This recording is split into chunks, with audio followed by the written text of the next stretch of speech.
Hello guys, welcome back to my YouTube channel. Of course, I know you have seen the topic of this video already, but before I go into it, let me ask you a question. Why do you still have your ex's number?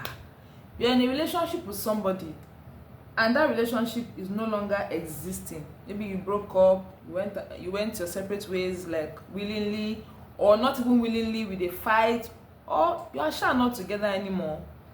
Why do you still have your ex's number? So if you're in this category, you still have your ex's number, please let's know that in the comment section.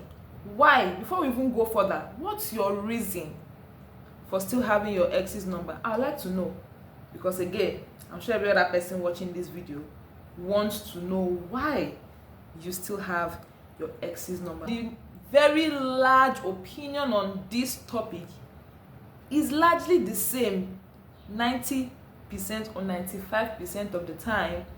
Why it is not advisable, why it is risky, why it is not a good approach in any way. They'll tell you, why are you dealing with yourself? Why are you putting yourself in a difficult situation? Why are you trying this and thinking that you are strong or you are sure that there is nothing going to happen anymore? Just to be safe, treat your ex as an ex. Some will even say treat your ex as somebody that never existed. That's an advice, and I would say it's a good advice depending on who your ex is or the state of your relationship. But let me even also help them and give you reasons why it's not advisable to keep your ex's number still with you, even after you are no longer in a relationship with this person. Even when you know that you are that vulnerable, that you go back to them, that you still are longing for them to come back to you, or you can't even trust yourself that you will not be spying on them or trying to check out on them or how they are doing. This number you are keeping this number might not be an issue, but can you be trusted with it? Can you trust yourself to keep this number and not be tempted to call, not be tempted to chat, not be tempted to leave a message, not be tempted to want to meet again, even while you are now in another relationship, right? And there will not be spark from where it stopped. If you are still emotionally attached or hoping that they will come back, or you would respond to a "hey, I miss you" text at 11 p.m. then keeping that number is just leaving a door opened that you know you shouldn't. I'm not against having your ex's number. If your heart is healed, your intentions are pure, and you are not risking the peace in your current relationship. But if you can't be honest with yourself about that, then it's better you delete it. It's not about having the number, it's about having boundaries and self-awareness. Now, let's talk about having boundaries and self-awareness, because again, these things are not that deep. I feel like whether you delete the number or not, if you don't have self-boundaries, if you are not self-aware, it's a matter of reaching out to the person on Instagram, reaching out to the person on Facebook, or even going all the way to look for that number you have deleted. So heal yourself, recover, create boundaries, and become self-aware, knowing that even if you still have that number or you have a lot of ways to get access to it, you won't, because you already know that you are not in that relationship anymore, and you are trusting of yourself to know that this is not where you want to go again. Because I think that if you have not worked on these things I just mentioned, then it's easy to reach out to anybody you want to now. With the internet stage that we are in right now, nothing is impossible. So have you deleted the number but your mind is still there? Have you deleted the number but you are still stalking them on Instagram, on Facebook, on every social media platform? Have you deleted the number but you are still craving to meet them one way or the other? Ask yourself this question, because again, who are you deceiving? Who? Have you deleted the number but it's registered in your head. Because if you are saying that people should delete the numbers of their exes, what if that number has been saved in my head and I cannot delete it? So, who am I deceiving? Because I think that it's not even about deleting the number, it's about you being self-aware.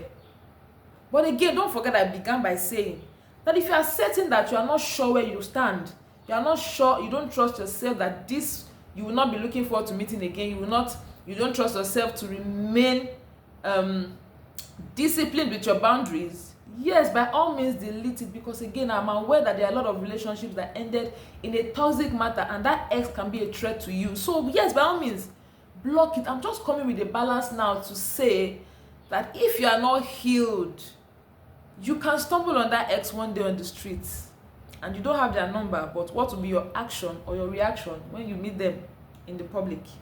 Because anything can happen, right? Yeah. And also, let me say this, that I think and I feel like the way a lot of people approach this topic is not from the area of, oh, this person was a toxic ex, my life is under a threat, or this. People just want to carry the general assumptions or general beliefs and portray it to their lives, and also want to portray it into your own life too. They also want to ensure that you are thinking the same way they are thinking, because that's the general norm. No, I'm never a person that wants to do something because every other person thinks that is what should be done. Number one, is it the right thing to do? Why do you want to delete your ex's number? If I don't have that same reason with you, why should I? Because I know that there are a lot of people who have exes, but they don't have rough past. Some people came to the agreement that this relationship is good as a friendship. Maybe relationship is not for us. Maybe we are not compatible for marriage. Maybe we don't have to fight. We can, with understanding, go our separate ways. And you are telling them that because a relationship didn't work, they should be enemies. Why? I think that a lot of the times, people that say this maybe had, like I said again, toxic exes. Maybe they have had sex with these people that they don't trust, that they see themselves again, that fire will not be ignited. But again, that is why it's advisable to do things the right way. You can't tell me now that if I have an ex who I never had sex with, who our relationship was just a very healthy relationship, that can also be a good friendship, then I cannot have their number, even though they are family friends, or even though they are related. So what if that your ex? What if you now find out that the person you are going to end up with in the future is a relative to that your ex? You break up. Is that what you are saying? Like, can you guys think these things deeply? Because people are just talking out of emotions, and I understand that aspect, but also let there be a balance. Don't think that there's always one way to everything, because again, people meet for different purposes. So if you think that you have met somebody now because it didn't work in a relational way, you have to be enemies. Who said so? And that's the concern when you feel like everybody you meet should automatically be a dateable person. Some people you are supposed to meet for just friendships, some people for business purposes. When you think that everybody you meet you should date them, and then it doesn't work, then you now assume that they should be enemies automatically. I think that is wrong. So now, this is me bringing in the balance. I really support you deleting numbers if you think you can't cope with it. If you think that these numbers would link you to unforeseen situations and circumstances that you might not be able to foresee, I totally agree with you. But don't, because that is where you stand, now come to say that people who have had good relationships and don't think that it is negative to be having their ex's number, even though they don't chat or talk, but there is a reason why they would communicate once in a while. Or even my main problem with this is making them enemies. I don't agree with that also. And so that's where I brought the balance. But I would like to also know what you think about this. Let me know your sincere thoughts and opinions right down in the comment section. Now, note that everybody's opinion is welcome, and you're entitled to your opinion, because again, people build their opinions based on their experiences, their environment, and what they have encountered in life. And I really appreciate that. So let's respectfully drop down our comments and let's continue the conversation in the comment section. Until I come your way again, keep the relationships the right way to get the right results. See you in my next one. Bye.